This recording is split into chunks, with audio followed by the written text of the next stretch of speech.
Commencing transmission. Engaging scramblers. Proxy chain initialized. And now, live from his hidden base at the Earth's core, the future ruler of Earth, Doomcock.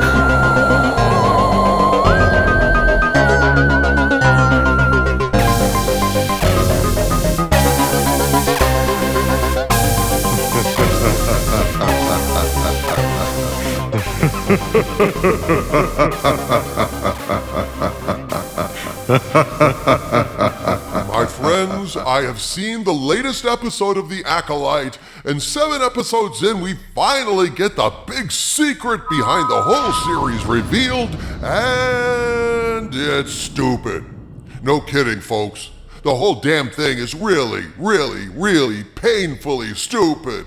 As in, so much of it makes no damn sense at all stupid.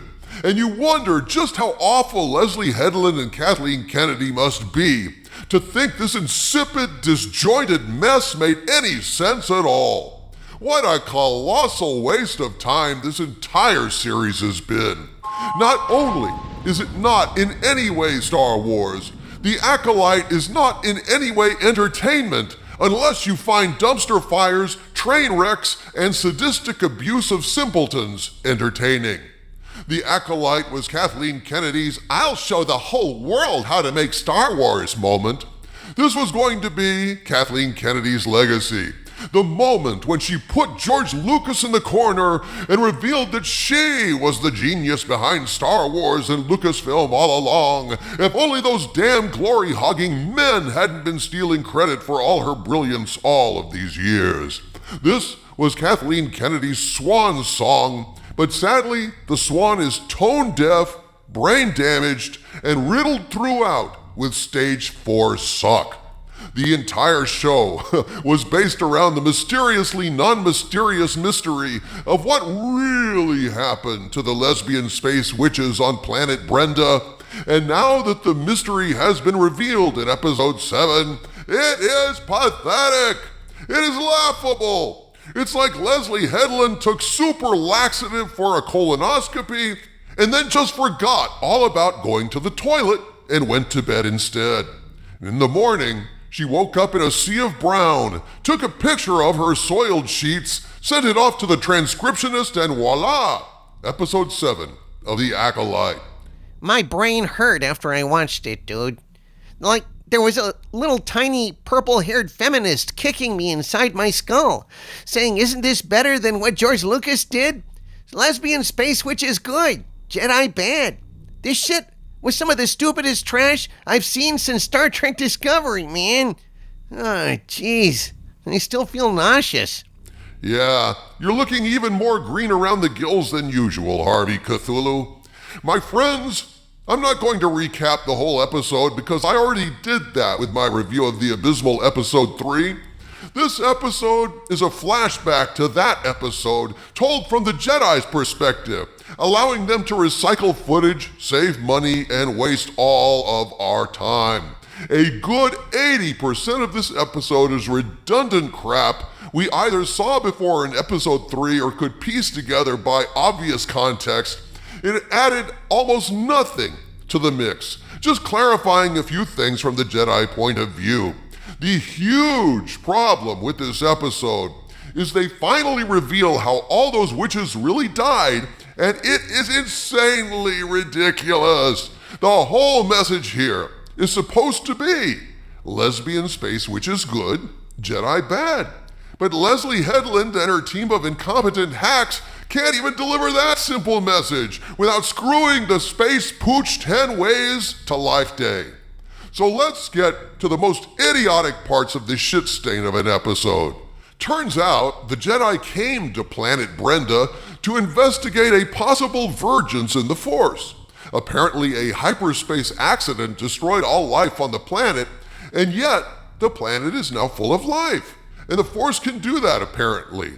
Then Saul is out walking around and stumbles across little May and Osha playing out in the woods, as we saw in episode 3, and Saul freaks out. "Oh my God, we're not alone! There are people on planet Brenda!" Yeah, no shit, Sherlock Kenobi. Used to be, back in the day, the Jedi could use this thing called the Force and sense the presence of people, particularly Force users. Used to be, when you wanted to investigate a planet, you scanned it from orbit with sensors. Or maybe, just maybe, the gigantic stone temple looming within walking distance of Saul and the other Jedi might have been a bit of a giveaway. God, the stupidity of this. A quick aerial survey of the landing area would have instantly revealed the presence of people in the temple.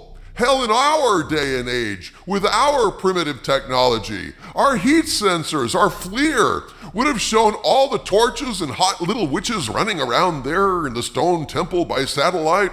But shit, this is simple quibbling compared to the idiocy to come.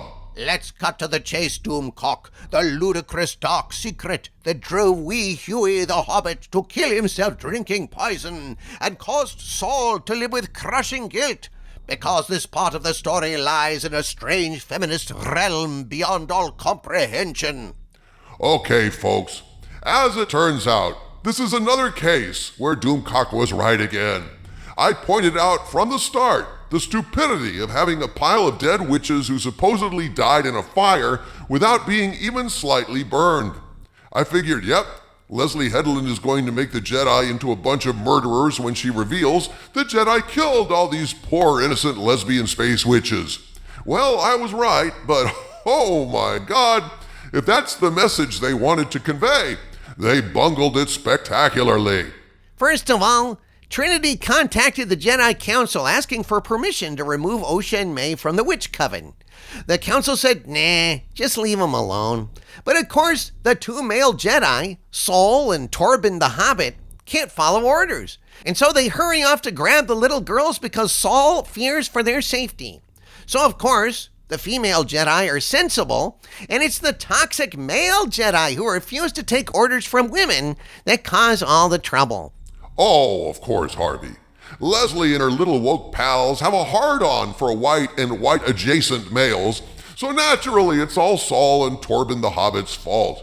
So anyway, they confront May and Osha's two mommies, saying they need to take Osha with them. May has the mark of the Coven, but Osha didn't. And so Saul knows she wants to be a Jedi, so he feels like she's in danger because she's rejected the Coven. Horny Mommy wants to fight them to stop them from taking Osha. Torben is ready to rumble when suddenly May comes and says, oopsie, I set a fire. The whole Stone Mountain fortress is about to burn down because we all know how flammable rock is, right, gang? And here's where it gets ridiculous. Horny Mommy is holding a weapon. Torben's lightsaber is drawn. May says, oopsie, Roxy burning. And what does power of one mommy do? Helpfully, she de-escalates the situation by turning into a hideous smoke demon with pointed teeth. And even worse, she's disintegrating May into smoke as well. And how does Saul react? He freaks out, as one would, with a witch turning into a vicious smoke monster right next to him and disintegrating her daughter. So Saul, in an act of frankly illogical desperation, stabs the cloud of smoke with his lightsaber. 'Cause see, in the Acolyte, rock burns and smoke can be fatally stabbed. Smoky Mom turns back into a normal lesbian witch, mortally wounded, and says, I was going to give Osha to you. I was going to let her go. To which I reply, well, shit, honey. You got a funny way of showing it, turning into a demonic smoke monster and disintegrating May, you daffy dumbass. And yet, somehow stabbing the smoke monster to save May was Saul's fault? Jedi bad, right? Yeah, pretty much, Harvey. But here's the really hilarious part. So Smoky Witch keels over dead, and the other witches get pissed, as they are wont to do when such a thing happens. As a group, they possess the Wookiee Jedi as they previously possessed Torben and force the Wookiee to fight against his fellow Jedi. Never mind, they maybe could have taken over all the rest of the Jedi all at once, but no, they didn't do that. So they're all black-eyed, and apparently it takes all of the witches to possess Chewlacca. The power of many seems kind of shit, doesn't it? Yeah, but it's even more shit than you know, O Skull of Calderon. So the Wookiee is strangling Sol, which should have been almost instantaneous given how strong Wookiees are, but then Trinity appears to save the day, knocks the Wookiee down, and then with one wave of one hand, Trinity drives all of those lesbian space witches out of the Wookiee's head and kills them. They all drop like rag dolls. So, what is all this shit about the power of one, the power of two, the power of many? The power of many ain't jack shit compared to one wave of Trinity's hand. The power of many seems to be kind of lousy, dude. So given all of this, why did Torben take poison and kill himself all those years later? I don't know, because the script made him? I think they're trying to smear the two male Jedi by saying none of this would have happened if they'd just have obeyed the orders of all the females outranking them. Oh, those bad, toxic men. But as to what actually happens inside the witch temple, it's all so moronic, it's just a moot point. None of this makes any sense. So much for the power of threads. A one-handed dose of the Force from one woman was way more powerful than the power of many. Stone burns, you can stab smoke, witches can create life but can't put out a fire. Brain damage, dude. Brain damage. There is one thing Saul should definitely feel guilty about: stupidity. Saul comes across a bridge broken in two with the twins on separate sides. I guess fire burned just a portion of the metal away, just like the stone. Saul grunts and strains to try to keep both bridges from collapsing, until finally the strain is too great and he decides to save Osha and let May fall to her death.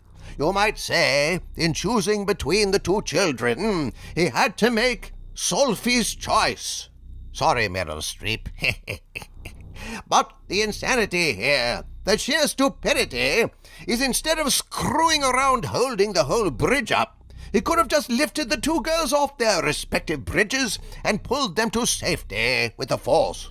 The whole thing is beyond stupid. It's just horrible, horrible writing. The Acolyte, Episode 7, and the series-wide mystery it at last solves is a spectacular waste of time and money. If this is the best Disney Plus can offer at this point, Disney needs to stop calling itself an entertainment company and embrace what it really is: a rest home for incompetent filmmakers. An elephant graveyard of quality. There's one more episode left, and Disney richly deserves every bit of humiliation and scorn coming its way. This is beyond woke, folks. It's just plain incompetent. From the center of the earth, this is Dictor Van Doomcock bidding you all, my friends, stay angry.